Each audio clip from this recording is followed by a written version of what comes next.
Assalamualaikum warahmatullahi wabarakatuh.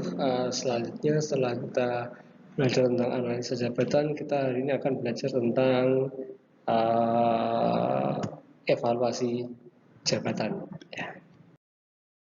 Oke, dasarnya dulu, evaluasi jabatan merupakan proses untuk menilai suatu faktor atau suatu jabatan dengan menggunakan kriteria yang disebut sebagai faktor jabatan yang berjalan secara sistematis terhadap informasi faktor jabatan dalam menentukan job value dan job class. Ya, secara sederhana, evaluasi jabatan merupakan serangkaian proses analisa yang dilakukan oleh HRD atau personalia maupun perusahaan untuk menentukan tingkatan kesulitan pada pekerjaan karyawan dan akan berpengaruh terhadap berapa yang harus mengerjakan tugas tersebut. Sehingga kalau kita bicara tentang berapa pengaruhnya, berapa orangnya yang harus mengerjakan pekerjaan tersebut, maka akan muncullah berapa orang yang akan dilakukan rekrutmen seleksi. Jadi kaitannya adalah sejauh mana setelah kita mengevaluasi jabatan yang sulitnya seberapa, kemudian muncul permintaan berapa orang yang bisa mengerjakan jabatan tersebut,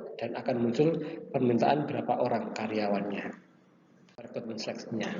Tujuannya apa saja? Yang pertama menentukan nilai jabatan, evaluasi jabatan itu. Kemudian menetapkan tingkatan gaji setiap karyawan, ya. Kemudian mengatur jumlah karyawan dengan posisi yang mempunyai job desk dan kompleksitas tinggi. Jadi di sini semakin kompleks, semakin sulit pekerjaan, ya, maka tingkat gajinya akan semakin tinggi. Sehingga kenapa kalau kita melihat jabatan atau pekerjaan orang-orang itu semakin sulit pekerjaannya, semakin kompleks pekerjaannya, semakin bahaya semakin banyak, semakin tinggi bahayanya, maka gajinya akan semakin besar. Kemudian menghindari employee turnover yang tinggi. Ya, jadi ternyata turnover di perusahaan itu cukup tinggi. Sehingga kalau kita memiliki evaluasi jabatan, kita akan bisa menentukan seberapa sulit sebuah pekerjaan dengan baik dan memberikan kompensasi yang sesuai kepada karyawan sehingga akan menekan jumlah turnover karyawan. Kemudian ada beberapa metode setelah mengetahui dasarnya evaluasi jabatan, mengetahui tentang fungsinya evaluasi jabatan. Nah, sekarang memilih metode. Ada beberapa metode dalam mengevaluasi jabatan, tapi kita akan belajar sedikit ya. Oke, metode non kuantitatif dan metode kuantitatif. Yang pertama non kuantitatif itu dengan penentuan peringkat dan klasifikasi jabatan. Yang kedua adalah kualitatif, yaitu dengan metode perbandingan faktor dan sistem. Untuk menentukan peringkat yang paling sederhana itu cocok jika jumlah jabatannya sedikit. Nah, contohnya perusahaan yang kecil belum berkembang itu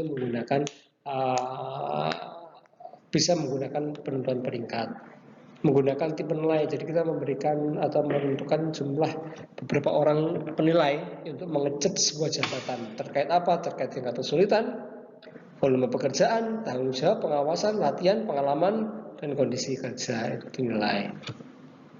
Kemudian cara penentuan peringkat itu menetapkan jabatan yang paling tinggi dan paling rendah, menilai jabatan lain diurutkan di antara batas dan batas bawah, batas atas dan batas bawah. Jadi kita menentukan sendiri, ya.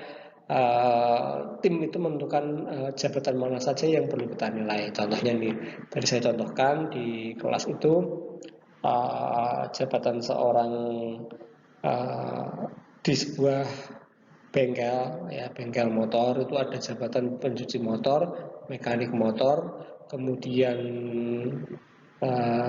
kepala mekanik, kemudian ada supervisor. Nah, dari 4 itu kita tentukan dulu mana yang lebih tinggi. Misalnya A itu jabatan A itu lebih tinggi daripada B, kita buat urutannya dari 4 itu. Kemudian kita lihat jabatannya seperti apa secara berpasangan. Kemudian ini anggota tim penilai membuat urutan jabatan hasilnya di rata-rata, ya.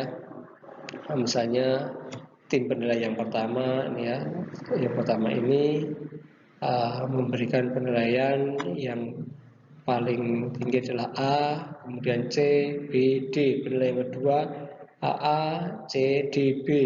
Yang ketiga A, B, C, D. Yang keempat, penilaian yang keempat A, C, B, D. Setelah kita lihat rankingnya adalah 1, kita berikan ranking ya, maksudnya kita berikan ranking 1, 2, 3, 4. Nah, nilai ranking kan semakin rendah ranking semakin tinggi nilainya.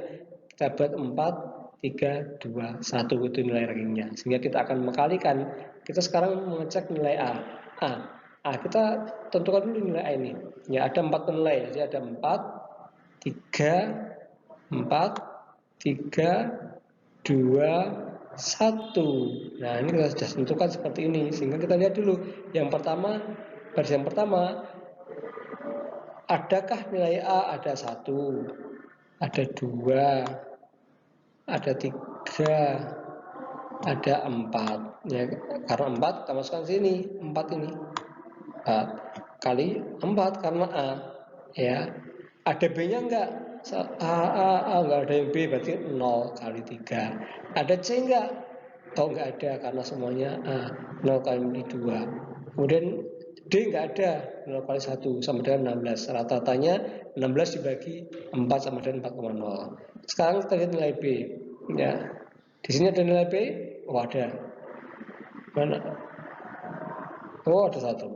Nilai A dulu, A enggak ada ya. A 0. Berarti nilai B ada 1. Dimasukkan sini. 1.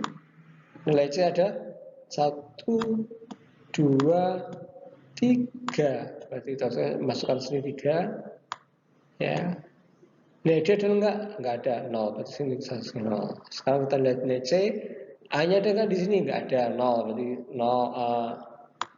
B ada berapa? Ada 2. Ya. Ini B, ini juga B. Ya. Dan ini 2. C ada enggak? Ada 1. Masukkan sini. D ada enggak? Ada 1. Masukkan sini.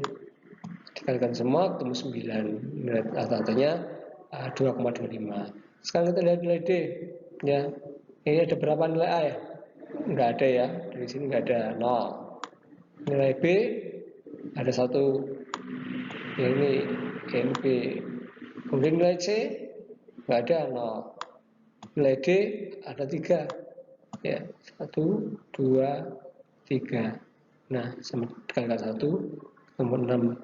Rata-rata adalah 1,5. Jadi daftar urutan rangkaian yang pertama adalah A 4,0, C atau B 2,25, yang terendah adalah D yaitu 1,5. Itulah nilai jabatan evaluasi jabatan dalam sebuah simulasi ini, gitu ya. Oke, mungkin itu yang saya sampaikan. Terima kasih. Selamat siang. Assalamualaikum warahmatullahi wabarakatuh.